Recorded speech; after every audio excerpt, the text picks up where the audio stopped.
Your brother deserves it, Dad said. They gave him the house, the cash, the company. A month later, Mom texted, "Mortgage is due." I replied, "Ask your heir." I'm Megan, 32, and last month my phone lit up with a text from my mother. Mortgage is due. 3 years ago, my parents handed their multi-million-dollar construction company, family home, and investment accounts to my younger brother Ryan, saying he deserved it all. I spent 15 years helping build our family business while Ryan partied through his 20s. When Dad told me I was getting nothing, his exact words were, "Your brother deserves it." Now they're drowning in debt. Before I tell you what happened next, drop a comment letting me know where you're watching from, hit that like button, and subscribe to join my journey of standing up for myself. Growing up in our sprawling colonial home in the suburbs of Boston, I always felt like I was living in Ryan's shadow. Our family story began with my grandfather, William Patterson, who started Patterson Construction from his garage in 1965. With nothing but determination and a pickup truck, he built it into a respectable local business. When my father Thomas took over in the early 1990s, he expanded it into a regional powerhouse with contracts across New England. I was 7 when Ryan was born. I remember my father's face lighting up in the hospital waiting room when the nurse announced, "It's a boy." That moment set the tone for the next 25 years of family dynamics. Finally, a Patterson to carry on the family name, Dad declared, as if I hadn't existed for the previous 7 years. From the beginning, the difference in how we were treated was subtle but unmistakable. For Ryan's 5th birthday, he received a custom playhouse that Dad had the company crew build in our backyard. For my 12th birthday that same year, I got a cake and a bookstore gift card. When I brought home straight A's on my report card, Mom would say, "That's nice, honey," before turning her attention back to Ryan's C in math, praising him for improving. My mother Nancy wasn't openly biased, but she enabled my father's favoritism. She was the peacekeeper, always trying to smooth things over with extra attention when Dad wasn't looking. "Your father just has traditional values," she'd whisper after particularly painful instances of favoritism. "He doesn't mean anything by it." By the time I reached high school, I had developed a strategy: excellence. If I couldn't win their affection through existence, perhaps achievement would do the trick. I joined every business-related club, became president of the Future Business Leaders of America chapter, and graduated as salutatorian. Meanwhile, Ryan barely maintained AC average, spending more time at attention than in extracurricular activities. During my sophomore year, I overheard Dad talking with Ryan after he'd been caught drinking at a school dance. "Boys will be boys," Dad said with a laugh. "Just don't get caught next time." 3 months earlier, I'd been grounded for a week for missing curfew by 15 minutes after staying late at a study group. When it came time for college decisions, I specifically chose to major in business management with a focus on construction management, not because it was my passion, but because I thought it would finally earn my father's respect. I wanted to show him I was serious about the family business. Ryan, on the other hand, bounced between 3 different majors before settling on communications because it was easy. The summer before my senior year of college, I interned at Patterson Construction. I arrived early, stayed late, and absorbed everything I could about estimating, project management, and client relations. Dad barely acknowledged my presence, assigning me to file paperwork while Ryan, home from his sophomore year, was invited to client meetings and job sites. "Ryan needs to learn the business from the ground up," Dad explained, when I questioned why my brother was attending executive meetings while I organized the supply closet. The irony was completely lost on him. Despite everything, I loved our family business. I saw its potential and genuinely wanted to be part of its future. Every summer and holiday break, I worked different positions throughout the company. I learned the names of every employee from the accounting department to the construction crews. I understood their concerns, their processes, and their ideas for improvement. Christmas of my senior year in college, I presented my father with a detailed business plan for expanding Patterson Construction into green building practices. I'd spent months researching industry trends, tax incentives, and potential new client bases. He glanced at the cover, said, "We'll see," and set it aside. Later that night, he spent 2 hours in the den with Ryan, teaching him how to read blueprints even though Ryan showed no interest or aptitude. Mom tried to comfort me afterward. "Your father just connects better with Ryan," she said, patting my hand. "He doesn't know how to relate to a daughter in business." I pointed out that several major construction companies in our area were run by women. She just shrugged and changed the subject. By the time I graduated, I had accepted that I would never be the favorite, but I was determined to prove my worth through results. I believed that actions spoke louder than words, and eventually, my contributions would be undeniable. Looking back now, I recognize the naivety in that hope. No amount of excellence can overcome entrenched favoritism, especially when it's reinforced by traditional gender expectations. Despite everything, I never gave up. Maybe that was my greatest strength or my biggest weakness. I refused to walk away from a family and a business that I loved, even when every sign pointed to the fact that my place in both would always be secondary to my brother's. I worked 3 part-time jobs throughout college to pay for my expenses. Meanwhile, Ryan received a full ride from the bank of mom and dad, complete with a luxury apartment and a new car every 2 years. My parents covered his tuition, rent, meal plan, and gave him a generous monthly allowance that exceeded what many graduates make in their first jobs. When I asked my parents why they wouldn't help me financially, Dad said, "You need to learn the value of hard work." As if Ryan didn't. I graduated summa cum laude with a double major in business administration and construction management. Ryan barely scraped by with a 2.3 gigapascals in communications after 5.5 years. At my graduation dinner, Dad raised a toast to Megan, who always does things by the book. At Ryan's graduation 6 months later, he wept openly. "To my son, who will carry the Patterson name into the future of our business." When I officially joined Patterson Construction after graduation, I was placed in an entry-level estimating position despite my qualifications. My starting salary was lower than recent hires with less education. "You need to understand every aspect of the business from the ground up," Dad explained. 3 weeks later, Ryan was installed in a newly created Vice President of Client Relations role, complete with a corner office and company car. During my first year, I identified nearly $400,000 in potential savings through more efficient material ordering processes.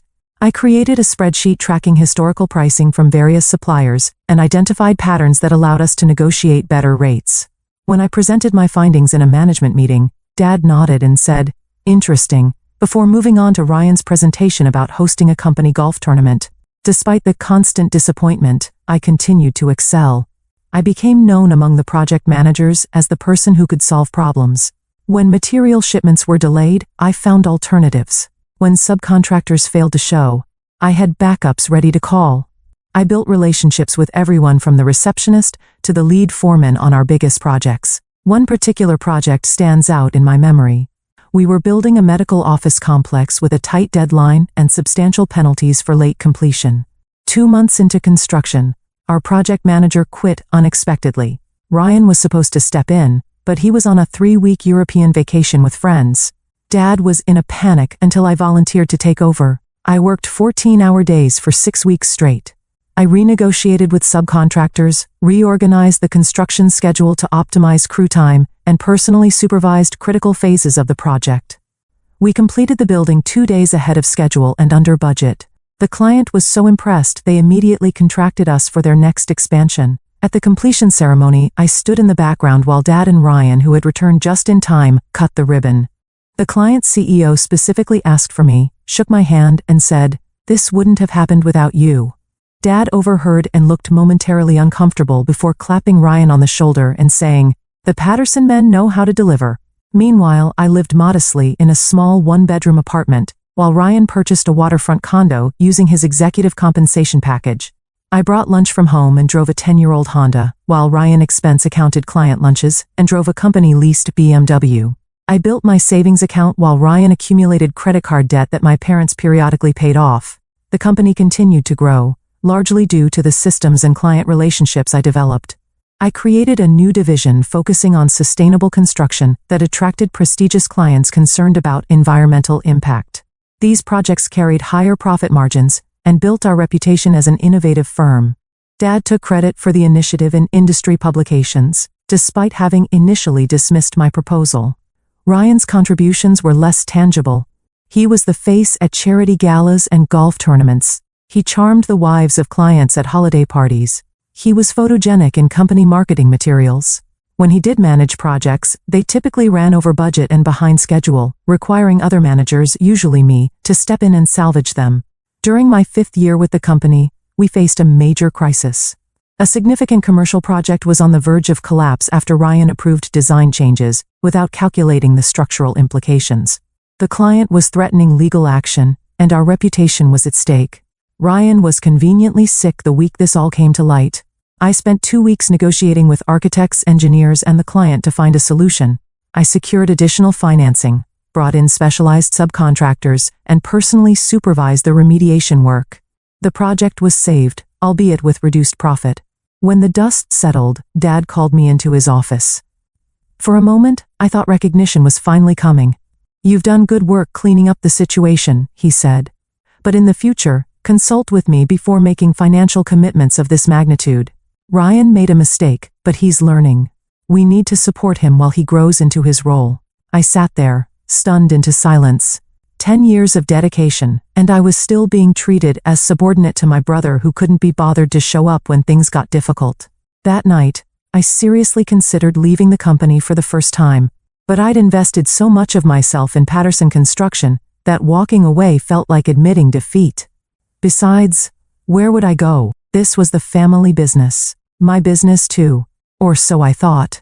The evening that changed everything began normally enough. Mom invited Ryan and me to Sunday dinner, saying Dad had an important announcement. I assumed it was about the new office building we were planning, or perhaps the expansion into the commercial real estate market I'd been researching. I arrived 15 minutes early as usual, bringing a bottle of Dad's favorite scotch.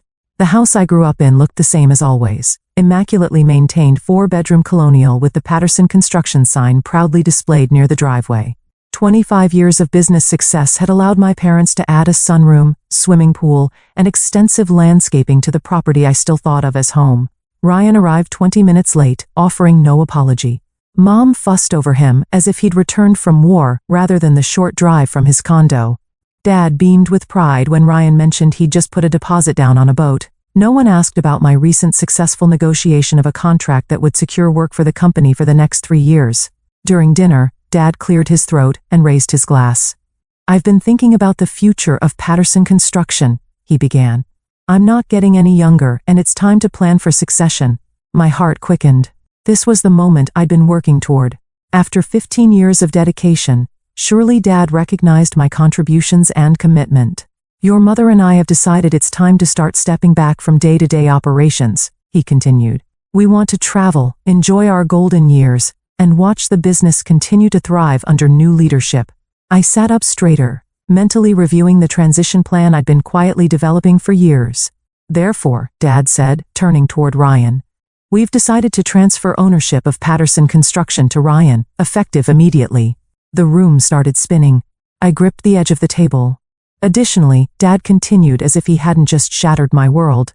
"We'll be transferring the house and our investment accounts to Ryan as well. He'll need these assets to secure the company's future growth." "What about Megan?" Mom asked quietly, the first indication that perhaps this hadn't been a unanimous decision. Dad barely glanced my way. "We're offering Megan a generous severance package in recognition of her years with the company. 3 months' salary and her company car. That's it." I finally found my voice. 15 years of my life, and I get 3 months' pay while Ryan gets everything? "Your brother deserves it," Dad said firmly, his tone indicating the matter was settled. "He's a Patterson man. The company should stay with the family name." "I'm a Patterson too," I said, my voice shaking. "Until you marry," Dad replied dismissively.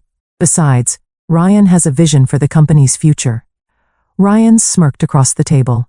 "Don't worry, sis. I might find a place for you in the new organization, maybe in HR or something."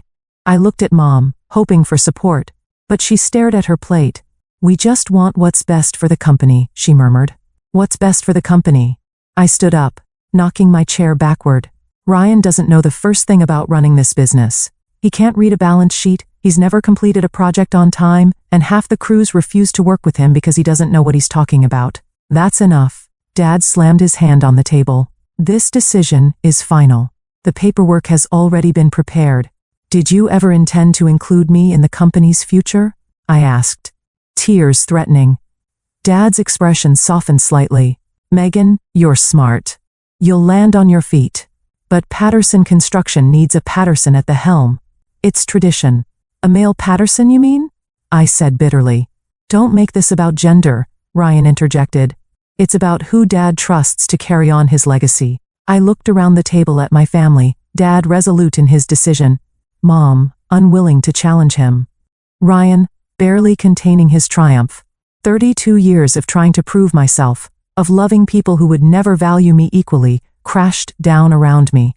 "Congratulations on your retirement," I said coldly to my parents. "And congratulations on your inheritance," I added to Ryan. "I hope you all get exactly what you deserve." I walked out without looking back, ignoring my mother's calls to return. In my car, I finally let the tears come, not just for the lost inheritance, but for the recognition I'd never receive, for the wasted years trying to earn love that should have been unconditional. The next morning, I submitted my resignation effective immediately. Dad called, not to apologize, but to remind me about the non-compete clause in my employment contract. "You can't work for any competitor within 100 miles for 2 years, he said, as if that was his primary concern.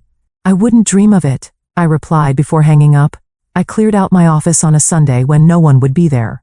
15 years of work fit into 2 cardboard boxes. As I took one last look at the company I'd helped build, I made myself a promise. I would never again allow my worth to be determined by someone else's inability to see it. The first month after leaving Patterson Construction was the hardest. I rented a furnished apartment in Chicago as far from Boston as I could reasonably go while still staying in the construction industry.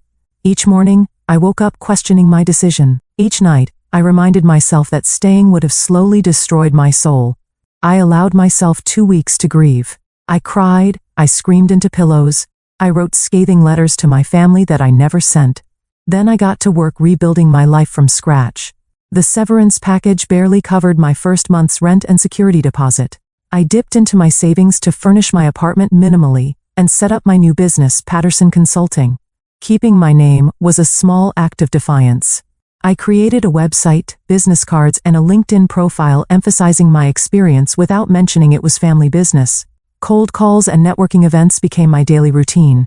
I introduced myself to everyone in the Chicago construction industry. From subcontractors to developers, most doors remained firmly closed. Construction consulting from an unknown woman in a male-dominated industry wasn't an easy sell. My first client came through pure desperation, theirs, not mine. A mid-sized developer had fired their project manager mid-construction and needed immediate help. The project was 3 months behind schedule and significantly over budget. I offered to work for a reduced fee with a bonus structure tied to getting the project back on track. For 6 weeks, I worked from 6 a.m. until midnight. I renegotiated with subcontractors, reorganized the construction schedule, and identified costly mistakes in the original plans. By the end, we had cut the delays in half and identified enough savings to offset the previous overruns. The developer was impressed enough to refer me to 2 colleagues. Suddenly, I had a small client base and positive references. I created a niche for myself, the construction consultant you call when things go wrong. I marketed myself as a problem solver rather than competing directly with established project management firms.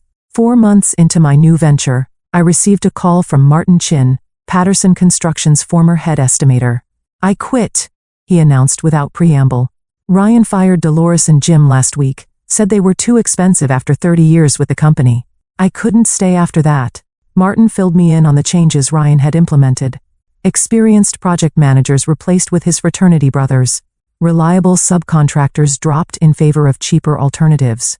The sustainable construction division I'd built was dismantled because Ryan thought it was too complicated.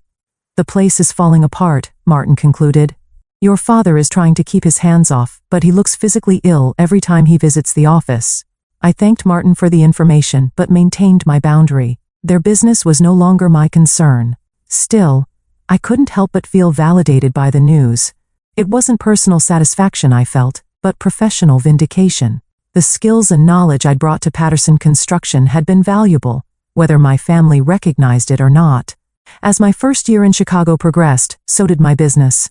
I hired 2 assistants and moved into a small but professional office space. I developed a reputation for honesty and results. Unlike my father, who believed in hierarchical management, I created collaborative relationships with clients.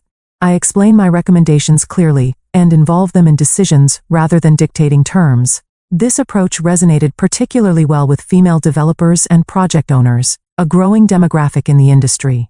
By my 15th month in Chicago, I had a waiting list of clients and was considering expanding my team. Meanwhile, updates from former colleagues painted an increasingly dire picture of Patterson Construction. Ryan had secured several large contracts by underbidding competitors, not realizing the projects would operate at a loss. Quality issues emerged as inexperienced managers failed to properly supervise subcontractors. 2 major clients had filed lawsuits over delays and defects. I maintained professional distance from these problems, but I couldn't help feeling a twinge of sadness. Patterson Construction had been my grandfather's legacy. Hundreds of families depended on the company for their livelihoods. Ryan's mismanagement wasn't just hurting our family. It was affecting innocent employees who had been loyal for decades. One evening I received an email from Barbara, my parents' neighbor for 20 years. She wrote that there were rumors about my parents experiencing financial difficulties.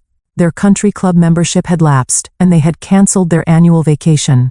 The company trucks no longer had the Patterson logo prominently displayed.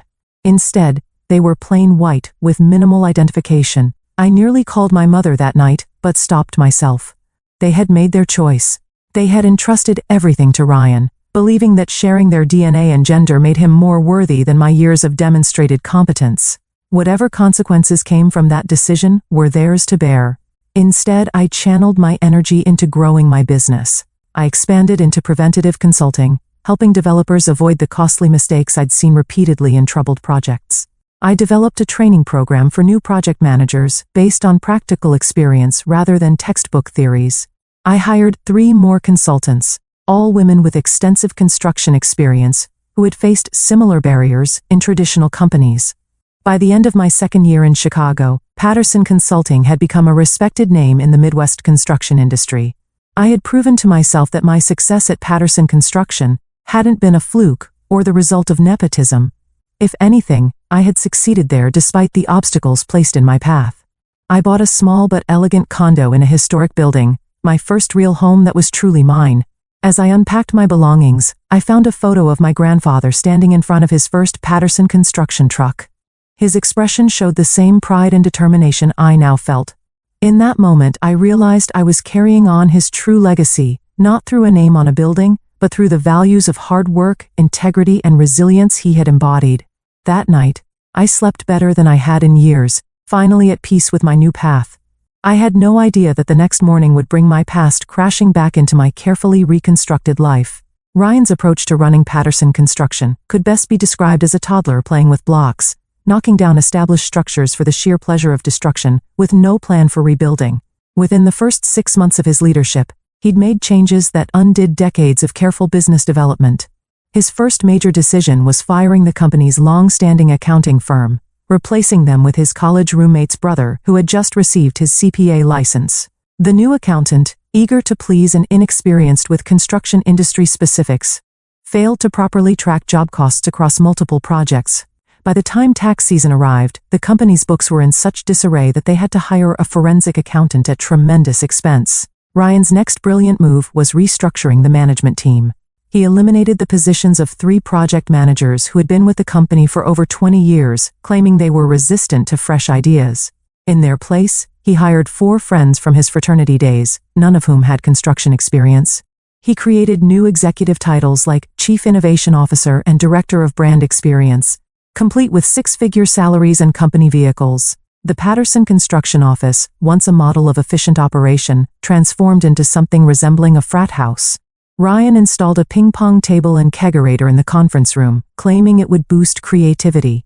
Monday morning staff meetings were replaced with vision sessions where Ryan would ramble about his ideas for company expansion while his newly hired executives nodded enthusiastically. Meanwhile, actual construction projects floundered without proper oversight. The Green Building Division one had established, which accounted for nearly 30% of company revenue, was dismantled because Ryan found the certification requirements too complicated. Long-standing clients who had specifically sought out Patterson Construction for sustainable building options took their business elsewhere.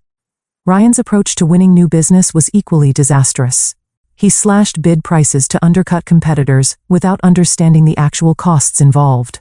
Patterson Construction began securing contracts that were guaranteed to operate at a loss before the first shovel hit dirt. When estimators tried to explain the problem, Ryan accused them of being negative and not seeing the big picture of growing market share. The company fleet, once maintained on a careful schedule, fell into disrepair as Ryan redirected the maintenance budget to lease a new Porsche as his client development vehicle.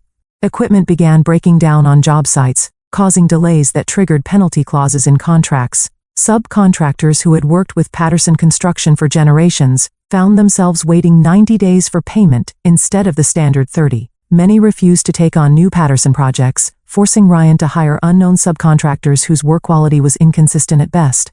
By the 9-month mark, the company's cash reserves, built up over decades of careful management, had been depleted. Ryan began using the company's line of credit to cover regular operating expenses, a cardinal sin in construction management. Interest payments alone were eating up thousands each month. My parents, who had planned to enjoy a comfortable retirement, found themselves increasingly drawn back into the business as problems multiplied. Dad would stop by job sites, wincing at obvious quality issues, but hesitant to undermine his son's authority. Mom started handling accounts payable again when vendors began calling the house demanding payment. Still, they made excuses for Ryan's performance. "He's still earning," Dad would tell concerned employees. "The market is challenging right now," Mom would explain to friends when they asked why Patterson trucks were disappearing from local job sites. The company's reputation, built over 3 generations, eroded rapidly. General contractors who had previously specified Patterson for their projects began looking elsewhere. The company's bonding capacity, its ability to secure the performance bonds required for larger projects, was downgraded due to financial instability, limiting the size of projects they could bid on. 12 months into Ryan's leadership, the first lawsuit arrived. A commercial client sued for substantial damages when structural issues emerged in a recently completed office building. Investigation revealed that Ryan had approved substituting lower-grade materials than those specified in the contract to save costs. The company's insurance carrier initially denied the claim, citing willful negligence. A second lawsuit followed when an apartment complex Patterson had built developed extensive water damage. The source was traced to improperly installed flashing, a basic construction element that any experienced project manager would have verified. The settlement depleted what remained of the company's cash reserves. Around the 15-month mark, Ryan made his most catastrophic decision. Without consulting financial advisors, he used the company's remaining borrowing capacity to purchase an adjacent property for a planned headquarters expansion. The timing couldn't have been worse. The commercial real estate market was at its peak, and he paid well above market value. Within 6 months, property values declined, leaving the company upside down on the loan. The personal spending continued unabated. Ryan bought a boat, then a vacation property in Florida. He took business development trips to Las Vegas and the Caribbean. Company credit cards were maxed out at high-end restaurants and luxury hotels. With the business hemorrhaging cash, Ryan began tapping into my parents' personal finances. First came short-term loans from their retirement accounts, then mortgaging the family home that had been paid off for years. Finally, liquidating investment accounts that had been intended to fund their retirement. By the 18-month mark, my parents' comfortable retirement had transformed into a financial nightmare. The company was operating at a significant monthly loss. Their personal savings were depleted. The family home, once a symbol of success, now had a mortgage with payments they couldn't afford. Dad, who had planned to spend his days golfing, was back on job sites at 68 years old, trying to salvage troubled projects. Through former colleagues, I heard that my father had aged 10 years and 18 months. His confident stride had become a worried shuffle. My mother had developed anxiety-related health issues, the stress manifesting physically in high blood pressure and insomnia. Ryan, meanwhile, remained in denial. He blamed the economy, disloyal employees, and demanding clients for the company's problems. He refused to acknowledge his role in the disaster, continuing to draw his executive salary, even as the company fell behind on payroll for regular employees. The final straw came when the bank called the company's line of credit due to multiple covenant violations. With no cash to pay it off and no assets left to pledge, Patterson Construction faced imminent bankruptcy. The business my grandfather had started from nothing, that my father had built into a regional powerhouse, and that I had helped modernize for the future, was weeks away from collapse. That's when my phone lit up with a text from my mother. "Mortgage is due. Can we talk?" The text from my mother arrived at 7:13 a.m. on a Tuesday. "Mortgage is due. Can we talk?" My first instinct was to ignore it. After all, I hadn't heard from her in nearly 2 years except for a generic Christmas card and birthday text. But curiosity got the better of me. What did mortgages due even mean? The family home had been paid off for over a decade. I responded with a single question mark. 3 disappeared immediately, then disappeared, then reappeared. Finally, we had to take out a mortgage to help the company. "We can't make this month's payment. I put my phone down and went about my morning routine. Coffee, shower, professional attire. The familiar rhythm helped me process this unexpected intrusion from my past. By the time I reached my office, 3 more texts had arrived. Please, Megan. We're in trouble. Ryan says it's temporary. Your father won't admit it, but we need help.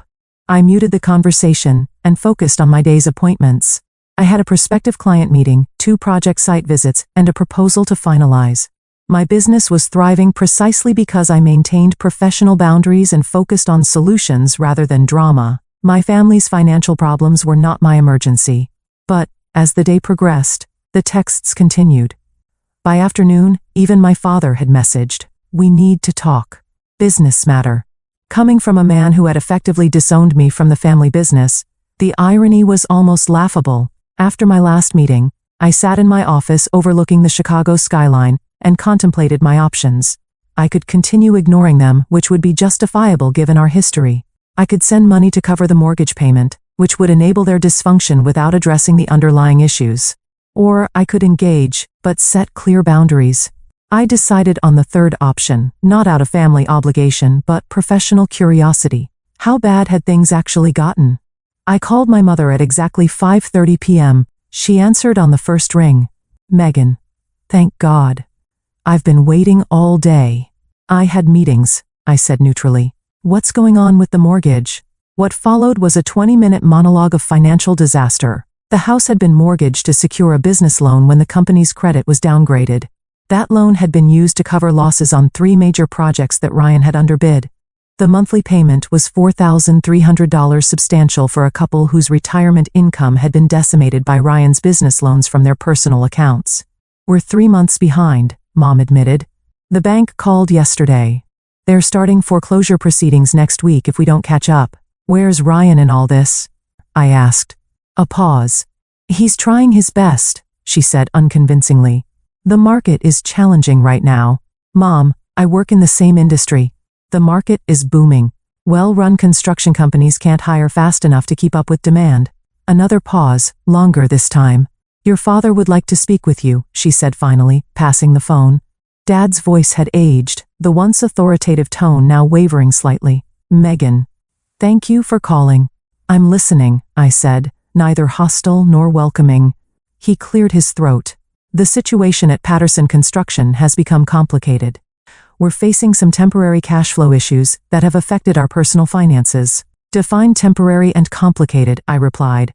What emerged over the next hour was far worse than I had imagined.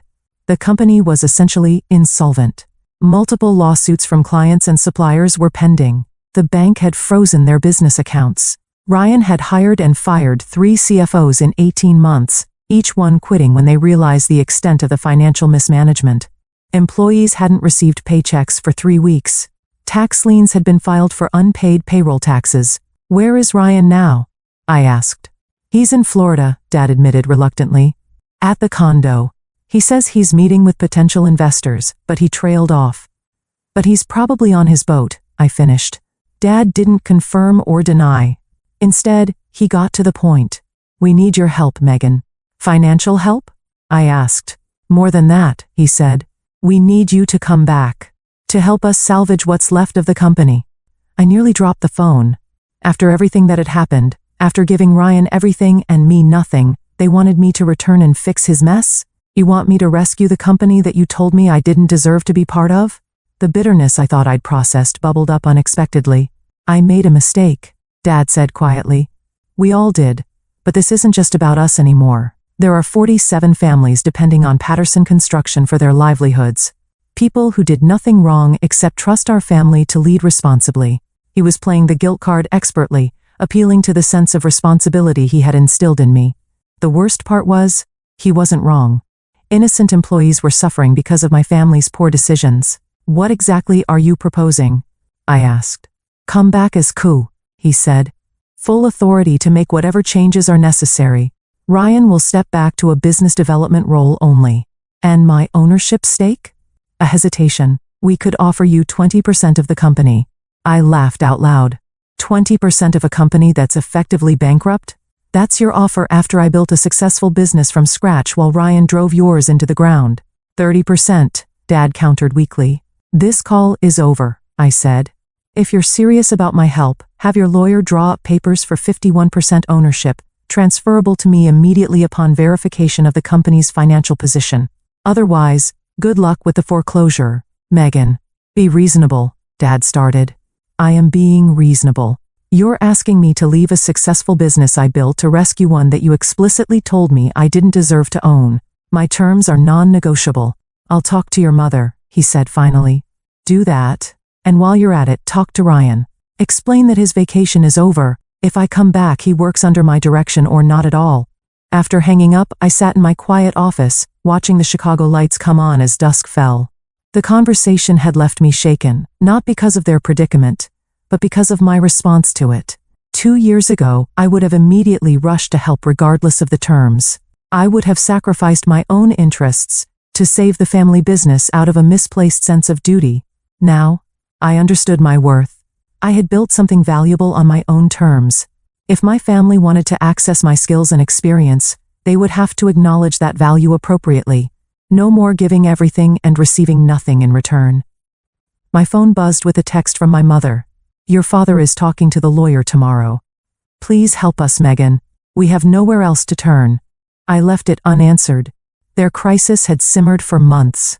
It could wait another day while I considered my options carefully.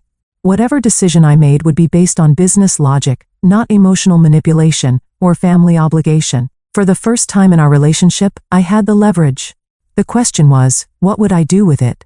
3 days after the desperate call from my parents, I boarded a flight to Boston.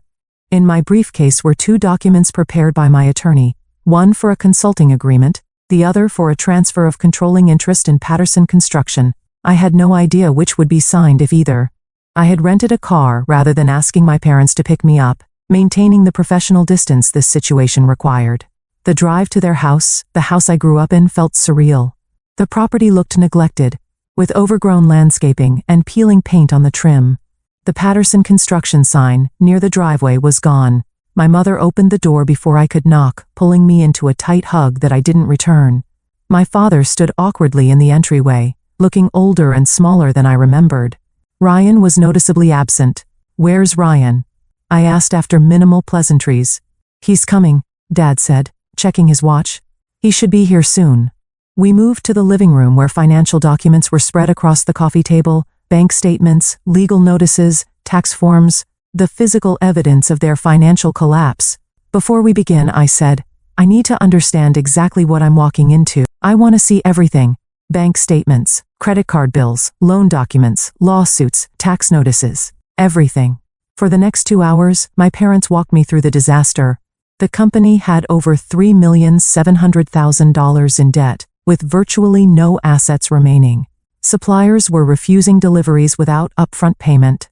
3 major clients had terminated contracts due to delays and quality issues.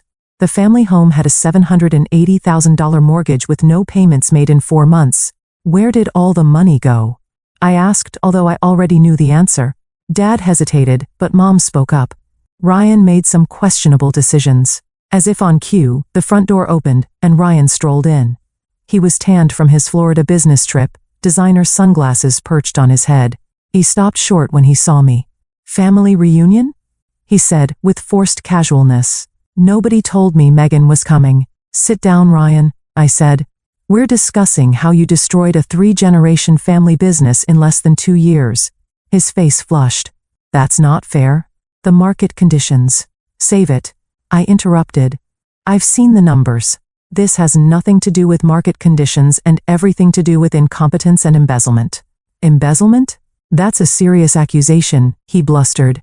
I pulled out a document from my briefcase, a spreadsheet I had prepared analyzing his personal expenditures charged to the company. Country club memberships, first-class flights, the boat, the Florida condo. All purchased with company funds, while projects were failing and employees weren't being paid.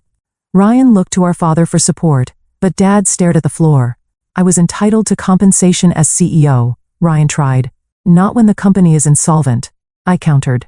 That's textbook fraudulent conveyance, possibly criminal depending on how the funds were documented. The color drained from his face. For perhaps the first time in his life, Ryan realized he couldn't charm or bluster his way out of a situation. "I've reviewed everything," I said, addressing my parents while ignoring Ryan. "There are two options on the table. Option 1. I come in as a consultant, charging my standard rates to develop a restructuring plan that you implement. Option 2. I take controlling interest in the company, 51%, and full authority to execute whatever changes I deem necessary." "This is ridiculous," Ryan interjected. "You can't just waltz in and take control of my company." "Your company?"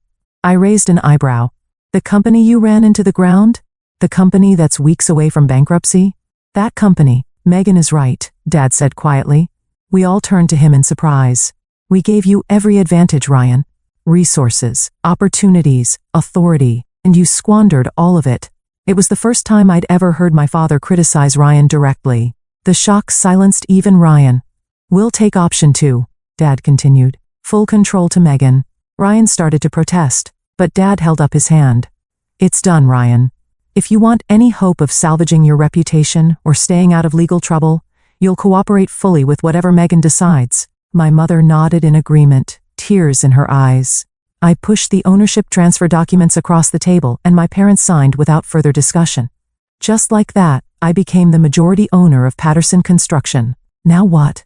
Ryan asked sullenly. "Now the real work begins," I replied. "Tomorrow morning, 7 a.m. at the office. Everyone, including you, Ryan." The next morning, I arrived at Patterson Construction headquarters at 6:30 a.m. The building that had once been a source of family pride looked shabby and neglected. Inside was worse: disorganized paperwork, outdated computers, empty desks where longtime employees had once sat. My parents arrived at 6:50, Ryan at 7:20 with a coffee in hand and no apology for his tardiness. I gathered them in the conference room, now devoid of the ping-pong table but still bearing scuff marks on the walls. "Here's how this works," I began. "This is a rescue operation, not a family reunion. I'll make decisions based on what's best for the company's survival, not anyone's feelings or expectations. Anyone who can't accept that should leave now." No one moved. "Good. First order of business, Ryan. You're removed from all operational and financial responsibilities, effective immediately. You'll work exclusively in client relations under my direct supervision. Your salary is reduced to match other department heads. Company credit cards canceled. Company car returned. Florida condo sold." Ryan started to protest, but Dad placed a warning hand on his arm. He subsided, glaring at me. "Mom and Dad, you'll serve in advisory capacities only. You have institutional knowledge that's valuable but no decision-making authority. Your retirement benefits are suspended until the company is profitable again." My mother nodded. My father looked pained but didn't object. "I've contacted key former employees who were terminated or quit under Ryan's leadership. 7 have agreed to return, including Martin Chen and Dolores Rodriguez, who will resume their previous roles in estimating and office management." I outlined the rest of my restructuring plan: renegotiating with creditors, meeting personally with dissatisfied clients, implementing strict financial controls, and selling non-essential assets to generate operating capital. I made it clear that the recovery would be painful and required sacrifices from everyone. Over the next 3 months, I split my time between Chicago, where my assistant managed ongoing Patterson consulting projects, and Boston, where I implemented the rescue plan. I worked 16-hour days, 7 days a week. I made difficult decisions, including laying off Ryan's fraternity brothers and terminating expensive office leases. The turnaround wasn't immediate, but progress came steadily. We negotiated payment plans with suppliers who respected my reputation in the industry. 2 major clients agreed to reinstate contracts with revised timelines after I personally guaranteed quality oversight. The bank restructured loans based on our realistic recovery plan. Ryan, to my surprise, proved somewhat useful once limited to client relations only. Stripped of financial authority but still able to charm potential clients, he secured several small but profitable projects that helped stabilize cash flow. He seemed humbled by the experience of nearly losing everything, though I remained cautious about his newfound responsibility. 6 months into the rescue operation, Patterson Construction was stable, not thriving, but no longer at imminent risk of collapse. I had established systems and training that allowed me to scale back my direct involvement. My parents had downsized to a smaller home, using the proceeds from selling their overmortgaged property to eliminate personal debt. As for me, I maintained majority ownership, but hired an experienced construction executive to handle day-to-day operations in Boston, while I returned to my Chicago business full-time. I had proven what I needed to prove, to my family and to myself. The most significant change wasn't in the company's financial statements, but in my family's dynamics. My father, who had once dismissed my contributions, now consulted me on every major decision. My mother, who had enabled years of favoritism, apologized tearfully during a private dinner. Even Ryan acknowledged, albeit reluctantly, that the company would have disappeared without my intervention. But the most important transformation was internal. I no longer needed their approval or recognition to validate my worth. I had built a successful business on my own terms, then rescued the family company on my terms. My sense of value came from within, not from external validation. A year after that desperate text about the mortgage, I received another message from my mother. The company showed a profit this quarter. Thank you for saving our legacy. I smiled at the message but didn't immediately reply. Instead, I looked around my Chicago office, at the business I had built from nothing, at the team I had assembled based on merit rather than nepotism. This was my legacy. Not a name on a building or a company passed down through generations, but the knowledge that I had created something valuable through my own efforts. Later that evening, I finally replied to my mother. It was never about the legacy. It was about recognizing worth where it exists, not where tradition dictates it should be. I'm glad you finally see that. The journey from being the overlooked daughter to the company's savior taught me lessons no business school could provide. That sometimes losing everything is the only way to discover your true value. That standing firm in your worth isn't selfish, it's necessary. And, most importantly, that the opinions of others, even family, don't define your capabilities or potential. So, what about you? Have you ever had to prove your worth to people who should have recognized it all along? Have you had to create boundaries with family to protect your self-respect? I'd love to hear your stories in the comments below. Don't forget to like this video and subscribe to my channel for more real-life experiences and lessons learned the hard way. Remember, sometimes the people who should support you the most are the ones who see your value least, until you show them exactly what they stand to lose. Thank you for joining me on this journey, and I'll see you in the next video.